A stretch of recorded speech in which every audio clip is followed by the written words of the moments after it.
मैं और आप मुसलमान हैं, अगर अल्लाह हमारी दुआ नहीं सुनेगा तो और किसकी सुनेगा। मैं आपको एक गैर मुस्लिम का वाक़या सुनाता हूँ, सही बुखारी की हदीस है, सही बुखारी की हदीस। हजरत वलीदा सौदा रज़ी अल्लाह तआला अन्हा अभी मुसलमान नहीं है, ये लोंडी है, गुलाम है। मालका ने हार दिया, गुस्ल करने के लिए गई कि मेरे हार का ख्याल रखो, मैं वापसी आकर तुमसे लूंगी। गुस्ल करके आई, सामने देखा कि हार नहीं है। वो असल में हुआ यूं कि ये वलीदा सौदा रज़ी अल्लाह तआला अन्हा ये दूसरी तरफ मुतवज्जे हो गई। चील आसमान से आई, वो हार इस अंदाज से था कलेजी कलर में। चील ने समझा कि शायद गोश्त का टुकड़ा, वो उठा के ले गए। इसने बड़ा कहा कि मेरे पास नहीं है, अल मुख्तसर। उन्होंने कहा हार आपके पास है, क्योंकि हार है बड़ा कीमती और तुम कमजोर लोग हो, नाउज़ बिल्लाह, छोटे लोग हो और तुम्हारे इसी तरह के काम होते हैं। जब कोई कीमती चीज मिल जाए तो फिर तुम वापस करते हैं, चोरियां कर लेते। लिहाजा हार वापस करो, वरना पूरे मजमे को जमा करके, पूरी बस्ती और इलाके को जमा करके तुम्हारे कपड़े उतार कर तुम्हारी तलाशी ली जाएगी।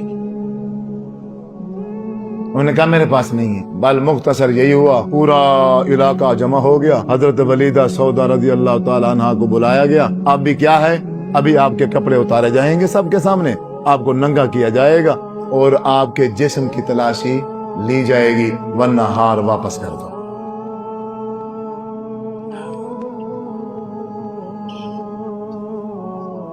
हजरत वलीदा सौदा फरमाती है, मैं अल्लाह को नहीं जानती थी, मैं अल्लाह को नहीं जानती। बे अल्लाह कौन है, अल्लाह क्या है, मुझे इसके बारे में कोई इल्म नहीं था।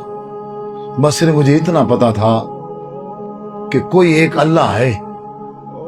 इन बस्ती वालों को ऊपर जब कोई परेशानी आ जाए, बड़ी कोई मुसीबत आ जाए, तो फिर ये छोटे बड़े सारे मैदान में जमा होते हैं।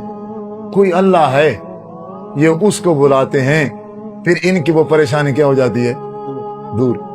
अय अल्लाह, मैं तुझे जानती नहीं हूं, पर मुझे इतना पता है तेरे बारे में कि जब कोई ऐसी मुश्किल आ जाए जिसे इंसान न दूर कर सकते हो, तो अल्लाह वो तू ही दूर करता है।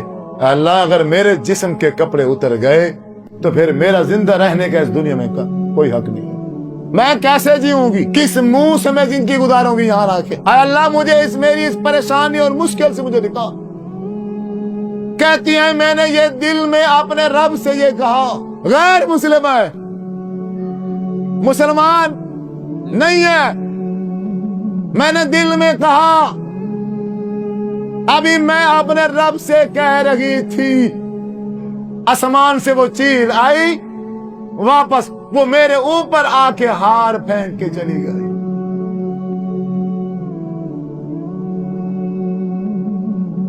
दूर कर दिया इन मौलवियों ने हमें अल्लाह ताला से,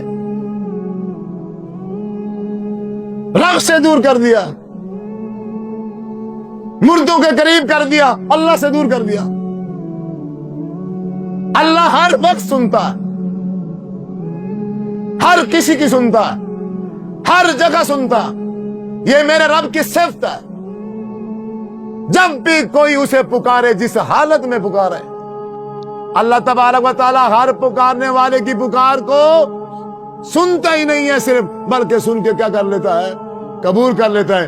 पर हम मांगने वाले नहीं है, हम मांगते नहीं है, या हम मांगते हैं तो फिर हमें अपने रब से मांगना आता नहीं है। उल्टा हम दुआ मांग के अल्लाह तबारक व तआला को क्या कर बैठते हैं, नाराज कर बैठते हैं। आय अल्लाह, मुझे फलां चीज चाहिए, या मुझे ये मुश्किल परेशानी है, तू फलां बाबा जी के सदके, या फलां के वसीले से, या फलां के यूं से, या फलां के यूं से, या अल्लाह मुझे चीज अता फरमा दे। और अल्लाह तबारक व तआला ने न तो कुरान में फरमाया है, न हदीस में कहा है कि अगर तुम गुनहगार हो जाओ, खताकार हो जाओ, नमाजें ना पढ़ो, कुरान मजीद की तिलावत ना करो, फिर अगर तुमने मुझसे दुआ मांगनी हो तो किस मुंह से दुआ मांगोगे। तो फिर खबरदार, कोई बंदा मेरे दर पे ना आए, मुझसे दुआ ना मांगे। फिर अगर तुमने मुझसे कोई चीज लेनी हो तो फिर तुम्हें मेरे वलियों को ढूंढना पड़ेगा, नेक बंदों के पास जाना पड़ेगा, तुम उनको जाके कहना, वो तुम्हारी सिफारिश करेंगे, तो फिर मैं तुम्हें चीजें अता करूंगा, फिर मैं तुम्हारी दुआ कबूल करूंगा। वरना मैं तुम्हारी दुआ कबूल